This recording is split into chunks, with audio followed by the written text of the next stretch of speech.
अल्लाह रब्बुल इज्जत ने मेरे नबी के नूर को हर चीज से पहले पैदा किया, तो भेजा लास्ट में क्यों? तीसरी बात यह बताना चाहूंगा कि मेरे मुस्तफा नूर भी हैं, मेरे मुस्तफा बशर भी हैं। ये तीन बातें हो गई। चौथी बात यह बताना चाहूंगा कि मेरे सरकार के वालिदैन करीमैन मुवहिद भी हैं और मोमिन भी हैं। जो लोग कहते हैं कि कलमा ना पढ़े इसलिए वो मोमिन नहीं है, वो बेईमान लोग हैं, उनकी बात मत मानिएगा। चौथी बात ये कि मेरे सरकार के वालिदैन करीमैन मुवहिद भी हैं, मोमिन भी हैं। आपका मौलाना वो हदीस भी आप तक पहुंचाने की कोशिश करेगा। पांचवी बात ये बताना चाहूंगा, गौर से सुनिए। पांचवी बात ये बताना चाहूंगा कि इसी महीने में मेरे सरकार की आमद हुई और इसी महीने में मेरे सरकार ने पर्दा फरमाया। तो कुछ लोग कहते हैं कि सुन्नी लोग आने की खुशी मनाते हैं लेकिन नबी के वफात का गम क्यों नहीं मनाते? तो ये बात भी मैं आप तक पहुंचाने की कोशिश करूंगा। पांच बातें हो गई। छठवीं बात यह बताना चाहूंगा कि मेरे नबी कब्र में जिंदा हैं या नहीं। मौत तो आई, मौत बरहक है, सबको आनी है, लेकिन हमारी मौत में और नबी की मौत में क्या फर्क है? क्या वो अपनी कब्र में जिंदा हैं? आपका मौलाना वो सारी हदीस पेश करेगा। फिर कभी आऊंगा, आप जिस मौजू पर कहेंगे उसी मौजू पर तकरीर होगी। अगर टाइम रह गया तो ये भी मैं बता दूंगा कि मीलाद की खुशियां मनाना, हुजूर की, बोलो, हुजूर के मिलादे पाक की खुशियां मनाना हदीस से साबित है या नहीं? जुलूस निकालना हदीस से साबित है या नहीं? वो सारी हदीस अगर वाकई आप लोग बैठकर सुनोगे और अगर उठक बैठक नहीं किया तो मानकर चलो ये घड़ी नहीं है मेरे हाथ में कि मैं घड़ी देखकर बोलूंगा 1 घंटा या सवा घंटा। नहीं, जब तक आपका दिल लगेगा ये मौलाना आपसे खिताब करेगा और जब तक बदन इजाजत दे मैं आपसे बोलता रहूंगा। आइए सबसे पहले खुलूस व मोहब्बत के साथ हम और आप मिलकर दोनों जहां के दाता वो आका मदनी ताजदार, दोनों आलम के मालिक व मुख्तार सैयद अबरार व अखियार मुस्तफा जाने रहमत, शमे बज़्मे हिदायत, नौ शही बज़्मे जन्नत, गुले बाग़ी रिसालत, अर्श की ज़ेबो ज़ीनत, फर्श की तीबो नुज़हत, जिनकी शान इन्ना आतैना कल कौसर, शाफ़े मशर साक़ी कौसर, हुज़ूर ताजदारे मदीना, राहते क़ल्बो सीना, कायनात की शान, मोमिनों की जान यानी मुहम्मदुर रसूलुल्लाह सल्लल्लाहु तआला अलैहि वसल्लम की बारगाह में दरूद शरीफ का नजराना सारा मजमा अकीदत व मोहब्बत के साथ पेश करें। पढ़ें, जोर से पढ़ें, अल्लाहुम्मा सल्ली अला सय्यिदिना व शफीना व करीमिना व मौलाना बारिक वसल्लिम सल्लल्लाहु अलैहि व सल्लम अलैका या रसूलल्लाह, सल्लल्लाहु अलैहि व सल्लम अलैका या हबीबल्लाह, या रसूलल्लाह सल्लल्लाहु तआला अलैहि वसल्लम। इजाजत है? जोर से बोलो, इजाजत है? इजाजत है तो उठक बैठक ना हो। बच्चा भी उठे तो पकड़ के बैठाइए और चच्चा भी उठे तो उन्हें प्यार से बैठाइए ताकि जलसा खराब ना हो। शेर मुलाहिजा फरमाए, शायर लिखता है मकामे सैयदे कौनैन कोई क्या जाने, मकामे सैयदे कौनैन कोई क्या जाने, है जात सिर्र खुदा उनकी बस खुदा जाने। करीब रह के हकीकत को जो समझ ना सका, करीब रह के हकीकत को जो समझ ना सका तो दूर रह के कोई मुस्तफा को क्या जाने। बेशक, सुभान अल्लाह, सुभान अल्लाह। तो दूर रह के कोई मुस्तफा को क्या जाने। और सरकार मुफ्ती आजम हिंद रहमतुल्लाह ताला अलैह का शानदार शेर मुलाहिजा फरमाए, मोहम्मद सिर्र वहदत है कोई फिर रम्ज क्या जाने। मोहम्मद सिर्र वहदत है कोई फिर रम्ज क्या जाने, वो जाहिर में तो बंदे हैं हकीकत बस खुदा जाने। वो जाहिर में तो बंदे हैं हकीकत बस खुदा जाने। मेरे दोस्त, मेरे अजीज, मेरे बच्चे, मेरी प्यारी माँ बहन, अभी मैंने जिस आयत को मौजू बनाया, अल्लाह रब्बुल इज्जत का इरशाद पाक, कद जाअकुम मिनल्लाहि नूरुन व किताबुम मुबीन। इसका सीधा साधा मतलब यह है, बेशक तुम्हारे पास अल्लाह की जानिब से एक नूर आया और रोशन किताब। अगर इतनी बात समझ में आ गई तो सारा मजमा बाबू लोग हाथ उठाकर बोलो सुभान अल्लाह, और जोर से बोलो सुभान अल्लाह। बिल्कुल अदब से बैठे, होश में बैठे। बेशक अल्लाह की जानिब से एक नूर आया और रोशन किताब। मेरी तरफ देखो, अल्लाह रब्बुल इज्जत ने कुरान मुकद्दस में एक तरफ नूर का तज़किरा फरमाया और एक तरफ किताब का तज़किरा फरमाया। किताब से मुराद कुरान मुकद्दस है और नूर से मुराद मुस्तफा की जात है। अल्लाह ने रसूल को नूर फरमाया, कुरान को किताब कहा और दोनों का एक साथ तज़किरा फरमाया। इसमें क्या हिकमत है? मेरी तरफ देखिए, अगर आप हिकमत सुनना चाहते हैं तो मेरी तरफ तवज्जो रहे, ज़हन को हाजिर रखें। इधर देखिए, आप जब कोई किताब पढ़ते हैं तो आपको रोशनी की जरूरत पेश आती है। आप जब कोई किताब पढ़ते हैं तो आपको लाइट की जरूरत पेश आती है। अगर आप दिन में भी पढ़ेंगे तो सूरज के रोशनी की जरूरत पड़ेगी और रात में पढ़ेंगे तो लाइट की बोलो जरूरत पड़ेगी, चिराग और मोमबत्ती की जरूरत पड़ेगी।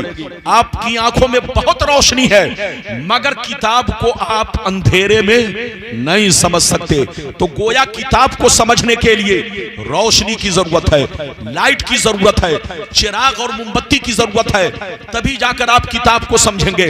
ये तो आम किताबों का मामला है मगर कुरान वो किताब है, अगर इसको समझना चाहते हो तो सिर्फ सूरज की रोशनी में मत पढ़ना, सिर्फ लाइट जलाकर मत पढ़ना, सिर्फ चिराग जलाकर मत पढ़ना। अगर कुरान को समझना चाहते हो तो ईमान की रोशनी में पढ़ना, ईमान का चिराग जलाकर पढ़ना। और ईमान का चिराग मुस्तफा की मोहब्बत है। तुम इनकी मोहब्बत का चिराग जलाओ, कुरान पढ़ते भी जाओ, कुरान समझते भी जाओ। नारे तकबीर, नारे रिसालत, सरकार की आमद, आका की आमद, नारे तकबीर, सुभान अल्लाह। तो कुरान को समझने के लिए किसकी जरूरत है? जोर से बोलो, अरे बोलो, कुरान को समझने के लिए किसकी जरूरत है? रसूल की। जोर से बोलो, रसूल की। और रसूल, इधर देखिए, और अगर अपने रसूल को समझना चाहते हो तो कुरान से पूछो। इधर देखो, किसी बेईमान से मत पूछो, किसी बदअकीदे से मत पूछो, किसी अंगूठा छाप से मत पूछो। मेरी तरफ देखो, कुरान को समझना है तो रसूल से समझो और रसूल को समझना है तो किससे समझो? जोर से बोलो, कुरान से। किसी बदअकीदे से मत समझना वरना गुमराह हो जाओगे। कम पढ़े लिखे मौलवियों से मत समझना, अंगूठा छाप जाहिल बेईमान मौलवियों से मत समझना वरना गुमराह हो जाओगे। कुरान को समझना है तो रसूल से समझो और रसूल को समझना है तो कुरान से समझो। मेरी तरफ देखो, आप कुरान से पूछो कि रसूल तो बशर हैं, रसूल आदमी हैं, रसूल इंसान हैं, लेकिन हम में और उनमें क्या फर्क है? तो कुरान आपको जवाब देगा कि रसूल बशर जरूर है मगर तुम्हारे बाप दादा की तरह नहीं है, तुम्हारे मौलवी मौलाना की तरह नहीं है, आम चलते फिरते बाजारू लोगों की तरह नहीं है। रसूल बशर जरूर है मगर कान खोलकर सुन लो, ये ऐसे बशर हैं कि बशर भी है, बशीर भी है, बशर भी है, नजीर भी है, बशर भी है, ताहा भी है, बशर भी है, यासीन भी है, बशर भी है, मुजम्मिल भी है, बशर भी है, मुदस्सिर भी है, बशर भी है, रसूल भी है, बशर भी है, बुरहान भी है, बशर भी है, महबूब भी है, बशर भी है, नूर भी है। ये ऐसा बशर है कि न इनकी जात का कोई जवाब है न इनके सिफात का कोई जवाब है। सुभान अल्लाह, जिंदाबाद जिंदाबाद, सुभान अल्लाह सुभान अल्लाह। हमारा ईमान है कि रसूल बशर हैं। हाथ उठाकर बोलो, रसूल बशर है। इधर देखो, और हमारा ये भी ईमान है कि रसूल नूर भी है। हाथ उठाकर बोलो। इधर देखो, जो रसूल को नूर ना माने वो गुमराह है और जो बशर ना माने वो काफिर है। जोर से बोलो, जो बशर वो काफिर है और जो नूर ना माने, जोर से बोलो, वो गुमराह है। मेरी तरफ देखो, रसूल बशर जरूर है, मगर एक बात बताओ, इधर देखो, बेटा बहुत बड़ा मुफ्ती बन जाए, कभी बाप के बराबर हो सकता है? नहीं हो सकता। पोता बहुत बड़ा अल्लामा बन जाए, मगर कभी दादा के मर्तबा को पा सकता है? नहीं पा सकता। शागिर्द बहुत बड़ा मुहद्दिस बन जाए, लेकिन उस्ताद के मर्तबा को पा सकता है? नहीं पा सकता। तो मेरी तरफ देखो, जब शागिर्द उस्ताद के बराबर नहीं है, बोलो पोता दादा के बराबर नहीं है, एक बेटा मुफ्ती बनकर बाप के बराबर ना हो सका, तो एक कलमा पढ़ने वाला रसूल के बराबर कैसे हो सकता है? रसूल बशर जरूर है, लेकिन हम जैसे नहीं, लाजवाब बशर, बेमिसाल बशर, नूरी बशर, दोनों से रिश्ता जरूरी है। कुरान से भी रिश्ता जरूरी और रसूल से भी रिश्ता जरूरी। उठक बैठक ना करो, 5 मिनट के बाद लाइन से हदीस सुनाऊंगा, आपको 5 मिनट इंतजार करना पड़ेगा। पहले आयत का मतलब बयान करने दो। इजाजत है? जोर से बोलो, इजाजत है? अगर इजाजत है तो हाथ उठाकर बोलो सुभान अल्लाह। बिल्कुल, इधर देखो, दोनों से रिश्ता जरूरी है, कुरान से भी रिश्ता जरूरी, और जोर से बोलो रसूल से भी रिश्ता जरूरी। अच्छा ये बताओ, ये लाइट जो जल रही है, एक तार का कमाल है कि 2 तार का? जोर से बोलो, एक तार का कमाल नहीं, 2 तारों का कमाल है। कितनो बड़ा मिस्त्री हो, एक तार से कभी नहीं जला सकता। अरे बोलो, 2 तारों से इसमें रोशनी आएगी, 2 तारों से इसमें चमक आएगी। जो आप कमाल देख रहे हो, इसमें रोशनी देख रहे हो, ये सब 2 तारों का कमाल है। मेरी तरफ देखो, अल्लाह ने आपके दिल को बल्ब की तरह बनाया है। अगर आप चाहते हैं कि दिल रोशन रहे, तो दिल का एक ईमानी तार कुरान से जोड़ो, दूसरा ईमानी तार मुस्तफा से जोड़ो। जब दोनों तार जुड़ा रहेगा तो दिल भी रोशन रहेगा, ईमान भी रोशन रहेगा। कद जाअकुम मिनल्लाहि नूरुन व किताबुम मुबीन, बेशक तुम्हारे पास अल्लाह की जानिब से एक नूर आया और रोशन किताब। अच्छा एक बात और बताइए, फिर हदीस सुनाऊंगा। आपने बहुत सारे उलमा से सुनी और मैं भी सुनाऊंगा हदीसें। हमारे बहुत सारे उलमा हदीस सुना चुके और आपने हदीस सुनी है उनसे भी, कि मेरे सरकार के नूर को अल्लाह ने हर चीज से पहले पैदा किया। और बोलो है ना, हदीसों से साबित है। वो हदीसें मैं आप तक भी पहुंचाऊंगा, हमारे उलमा तो बयान करते ही है। लेकिन मैं आप लोगों से एक बात पूछना चाहता हूं कि पैदा सबसे पहले किया, तो भेजा लास्ट में क्यों? पहले क्यों नहीं भेजा? अरे जोर से बोलो, पहले क्यों नहीं भेजा? पहले भेजा तो किसको भेजा? जोर से बोलो, आदम अलैहिस्सलाम को, नूह अलैहिस्सलाम को, मूसा अलैहिस्सलाम को, ईसा अलैहिस्सलाम को, इब्राहिम अलैहिस्सलाम को, इस्माइल अलैहिस्सलाम को। अपने महबूब के नूर को हर चीज से पहले पैदा किया, लेकिन भेजा सबसे आखिरी में, लास्ट में। इसमें क्या हिकमत है? हिकमत समझना चाहते हैं तो एक मिसाल समझें। आप जब कोई प्रोग्राम बनाते हैं, जब कोई जलसा करते हैं, तो जो अजीम हस्ती होती है उसका नाम पोस्टर में सबसे ऊपर लिखते हैं, लेकिन स्टेज पर लाते हैं सबसे आखिरी में, ताकि लोग उनके मकाम को पहचाने, ताकि लोग उनकी शान को पहचाने, ताकि लोग उनके मर्तबा को पहचाने।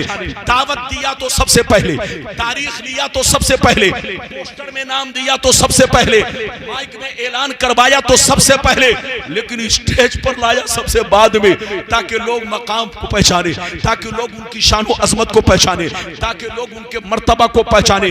अब उनसे पहले जितने भी मुकर्रिर आए, जितने भी शोरा आए, सबने आप लोगों से अपनी बातें तो बयान की, लेकिन साथ ही साथ ये भी आपसे कहा, आप घबराइए नहीं, बैठिए, जिसका आपको इंतजार है वो अनकरीब आने वाले हैं, जिस हस्ती का आपको इंतजार है वो अनकरीब तशरीफ लाने वाले हैं। तो देखिए तस्करा उन्होंने कैसे किया, अपनी बातें भी की और उनका भी तस्करा किया, ताकि लोग इंतजार इंतजार करें। जब आप समझ गए तो अब समझो, मेरी तरफ देखो, जब आप समझ गए तो अब समझो। अल्लाह ने नबी के नूर को हर चीज से पहले पैदा किया, लेकिन पहले भेजा आदम को, पहले भेजा नूह को, पहले भेजा इब्राहिम को, पहले भेजा इस्माइल को, पहले भेजा मूसा को, पहले भेजा ईसा को, 1,24,000 कमोबेश पैगंबर को इसलिए भेजा ताकि ये लोग दुनिया में जाएं, मेरे महबूब का तस्करा करे, मेरे महबूब का जिक्र करे, मेरे महबूब का खुतबा पढ़े, मेरे महबूब की बशारत दे। और जब मेरा महबूब आखिरी में जाए तो दुनिया वालों को पता चल जाए कि अब तक जितने नबी आए हैं वो मुक्तदी बनकर आए हैं, अब जो आ रहे हैं ये नबियों के इमाम आ रहे हैं, सैयदुल अंबिया आ रहे हैं, सैयदुल मुरसलीन आ रहे हैं। नारे तकबीर, नारे रिसालत, उलमाए अहले सुन्नत, जश्न ईद मिलादुन नबी, सरकार की आमद, आका की आमद, नारे तकबीर, नारे रिसालत। बात समझ में आ रही है कि उत्तर दक्षिण जा रही है? बोलो, बात समझ में आ रही है ना? माशाअल्लाह हमारे मुरादाबाद के लोग बड़े जज्बाती होते हैं। यह और बात है कि आपकी बस्ती में पहली बार आया, वरना मुरादाबाद के इलाकों में ये मौलवी लगभग 20-25 साल से खिताब कर रहा है। यह और बात है कि टाइम कम मिलता है तो कभी 2 साल पर, कभी साल भर में 1 मरतबा या 2 मरतबा आने का इत्तेफाक होता है। यह हमारे उलमा की मोहब्बत है। बिल्कुल अदब से बैठिए, होश में बैठिए। आपका मौलाना ऐसी ऐसी हदीसें सुनाएगा कि आपकी तबीयत मचल जाएगी। पहले तो वो हदीस सुनाना चाहता हूं जिसमें नूरे मुहम्मदी के जलवे हैं, फिर लाइन से वो हदीसें जिन जिन चीजों का आपसे मैंने वादा किया। बस उठ के मत जाइएगा, पूरी तकरीर सुनकर जाइए। जैसे जैसे मैंने वादा किया है वादे के मुताबिक तकरीर होगी। लेकिन पहले मैं वो हदीसें सुनाना चाहता हूं जिसमें नूरे मुहम्मदी का जलवा है। हदीसें तो बहुत है जलवे से मुताल्लिक, नूरे मुहम्मदी से मुताल्लिक बेशुमार हदीस है। अगर सारी हदीसों को सुनाऊं तो कम से कम 50 हदीसें हो जाएंगी, लेकिन घंटों वक्त लग जाएगा और सुबह हो जाएगी, बातें पूरी नहीं हो पाएगी। तो 1-2 हदीस नूरे मुहम्मदी से मुताल्लिक, बाकी वो जितनी चीजों का वादा किया वादे के मुताबिक तकरीर होगी। इजाजत है तो हदीस सुनाओ। सारा मजमा हाथ उठाकर बोलो सुभान अल्लाह, सुभान अल्लाह। और जोर से बोल दो सुभान अल्लाह, और जोर से बोलो सुभान अल्लाह।